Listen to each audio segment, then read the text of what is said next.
നോമ്പ് ചിന്തകൾ 4-ാം ചൊവ്വ.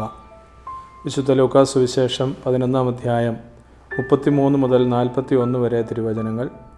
ഈശോയിൽ സ്നേഹമുള്ളവരെ, ഇന്നത്തെ സുവിശേഷത്തിൽ ക്രൈസ്തവർ ഈ ലോകത്തിൽ വെളിച്ചമായി പ്രശോഭിക്കേണ്ടതിൻ്റെ ആവശ്യകത ഈശോ ഓർമ്മിപ്പിക്കുന്നു. നമ്മുടെ ജീവിതം പീഠത്തിന്മേൽ സ്ഥാപിച്ച വിളക്ക് പോലെയാകണം. ഈശോ പറയുന്നു, വിളക്ക് കൊളുത്തി ആരും ഒളിച്ചു വയ്ക്കാറില്ല. അതിൻ്റെ ഉദ്ദേശം അന്ധകാരം അകറ്റുക, മറ്റുള്ളവർക്ക് വെളിച്ചം നൽകുക എന്നതാണ്. നമ്മുടെ ജീവിതവും മറ്റുള്ളവരിലെ ഇരുട്ട് അകറ്റുന്ന വെളിച്ചം പോലെയാകണം. ആദ്യം നമുക്ക് നമ്മുടെ ഉള്ളിലെ ഇരുട്ടില്ലാതാക്കാൻ കഴിയണം. കണ്ണുകളിലൂടെയാണല്ലോ നാം പ്രകാശം കാണുന്നതും എല്ലാം ദർശിക്കുന്നതും. അതുകൊണ്ടാണല്ലോ ഈശോ പറയുന്നത്, കണ്ണ് കുറ്റമറ്റതാണെങ്കിൽ ശരീരം മുഴുവൻ പ്രകാശിക്കും. നമ്മിലെ വെളിച്ചം നഷ്ടപ്പെടാതിരിക്കാൻ നമുക്ക് ആദ്യം ശ്രദ്ധിക്കാം.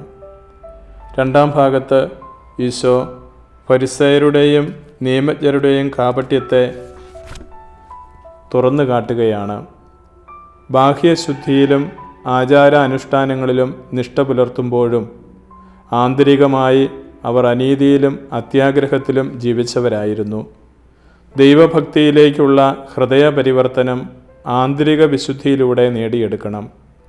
ഈ നോമ്പുകാലത്ത് നമുക്ക് ഹൃദയവിശുദ്ധീകരണം കൂടുതൽ നേടിയെടുത്ത് ആത്മാവിൽ യഥാർത്ഥ വെളിച്ചമുള്ളവരായി ഈശോയാകുന്ന വെളിച്ചത്തെ മറ്റുള്ളവർക്ക് പകർന്നു കൊടുക്കുന്നവരാകാം.